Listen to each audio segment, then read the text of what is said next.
जीवन काल में कभी न कभी प्रत्येक बच्चा सेना की वर्दी धारण करने की वह तमन्ना रखता है। अग्निपथ नामक एक ट्रांसफॉर्मेटिव योजना हम ला रहे हैं, जो हमारी आर्म्ड फोर्सेस में ट्रांसफॉर्मेटिव चेंजेस लाकर उन्हें फुली मॉडर्न और वेल इक्विप्ड बनाएगी। अग्निपथ, अग्निपथ, अग्निपथ। दोस्तों, भारत में आज भी जब आप छोटे शहरों या गांव में जाते हैं तो आपको एक बड़ी संख्या में नए लड़के सेना की भर्ती तैयारी करते हुए दिख जाते हैं। लेकिन इस बड़ी संख्या में से कुछ ही सिलेक्ट होकर सेना का हिस्सा बनते हैं और बाकी या तो अगली बार की तैयारी में लग जाते हैं या फिर इस ख्वाहिश को छोड़कर कुछ और करने लग जाते हैं।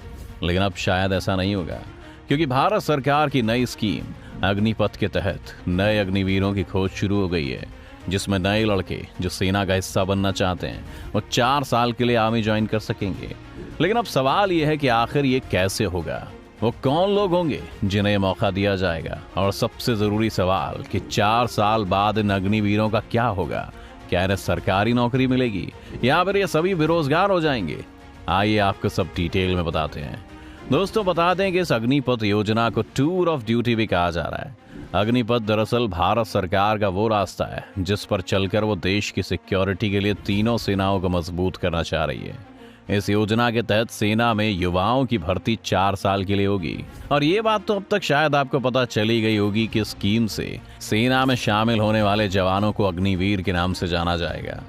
यहाँ गौर करने वाली बात यह है कि युवाओं के सेना में भर्ती होने के बाद इंडियन आर्म्ड फोर्सेस की औसत उम्र में कमी देखने को मिलेगी। ऐसा इसलिए क्योंकि इस योजना के तहत सिर्फ 17.5 से 23 साल तक के युवा ही सेना से जुड़ सकते हैं, और 4 साल बाद जब वो रिटायर होंगे तो इनकी उम्र 30 साल से कम रहेगी। इसका फायदा ये होगा कि देश में सेना में एक नया जोश देश की रक्षा के लिए खड़ा रहेगा। इसके अलावा सैनिकों के रिटायर होने के बाद सरकार पर पेंशन को लेकर पड़ने वाला बोझ भी खत्म हो जाएगा। हालांकि सेना में शामिल होने वाले युवाओं को 4 साल के बाद मोटी रकम के साथ रिटायर किया जाएगा। साथ ही सरकार उनके आगे के सिक्योर फ्यूचर के लिए उन्हें डिप्लोमा और आर्मी सर्टिफिकेट भी देगी। अब ये सर्टिफिकेट्स किसी भी कॉरपोरेट या बाकी किसी सेक्टर में काम करने के लिए कितना जरूरी है वो हम सबको पता है। अब अगर भर्ती के प्रोसेस पर जाएं तो अगर आपके पास मिनिमम हाई स्कूल की डिग्री है तो आप इस योजना के तहत होने वाली भर्ती में हिस्सा ले सकते हैं। अब ये तो हो गई रिक्वायरमेंट। इसके बाद 3 सेनाओं में पहले चरण में 45,000 अग्निवीरों की भर्ती के लिए रैली करवाई जाएगी, जिसमें सेलेक्ट होने वाले युवा आगे की चयन प्रक्रिया से गुजरेंगे, जो कि उसी तरह होगी जैसे कि आर्मी की नॉर्मल भर्तियों में होता है। फिर हर प्रक्रिया में सेलेक्ट हो जाने वाले कैंडिडेट का 4 साल का टेन्योर शुरू हो जाएगा। अब यहाँ एक इंटरेस्टिंग बात यह है कि इस 4 साल की नौकरी में जवान को सिर्फ 3.5 साल ही असली नौकरी करनी होगी।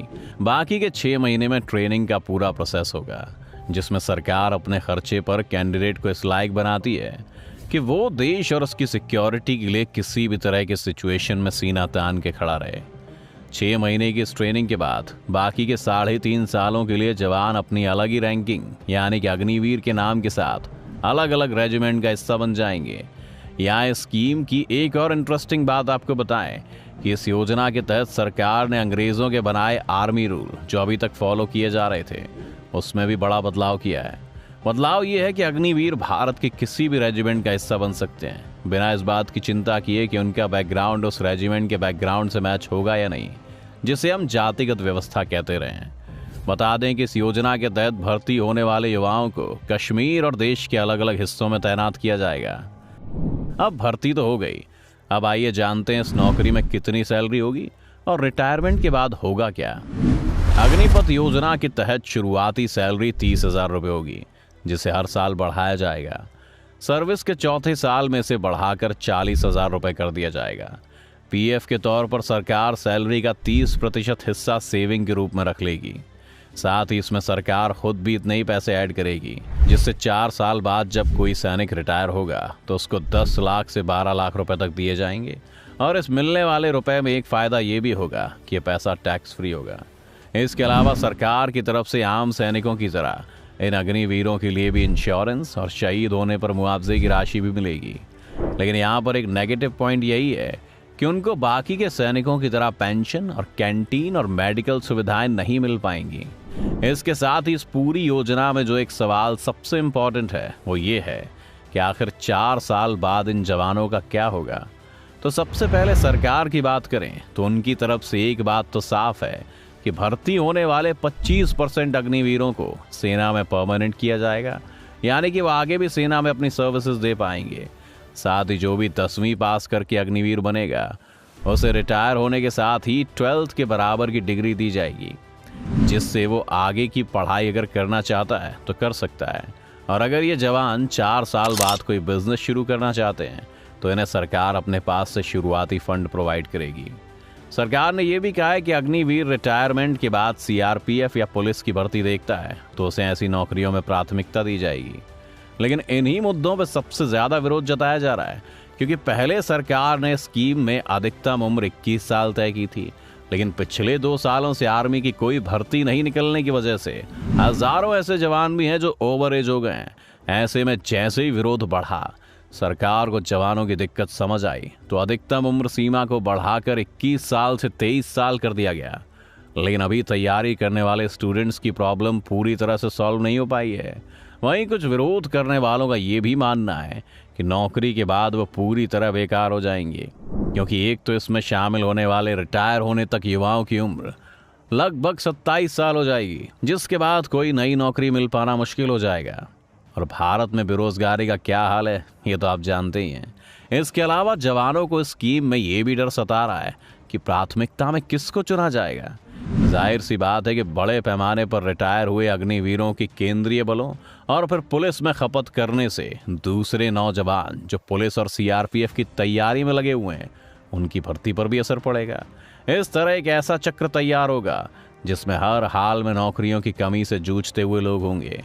तो एक तरह से देखें तो नॉर्मल भर्ती के लिए सालों साल तैयार करते हुए उम्र निकाल देने से तो ये योजना बेहतर है। लेकिन सरकार को भी इस विरोध में युवाओं की बात सुननी चाहिए, ताकि जिनके लिए योजना बनाई गई उन्हें इस बात का संतोष हो सके कि उनका भविष्य इस नौकरी से और बेहतर होगा।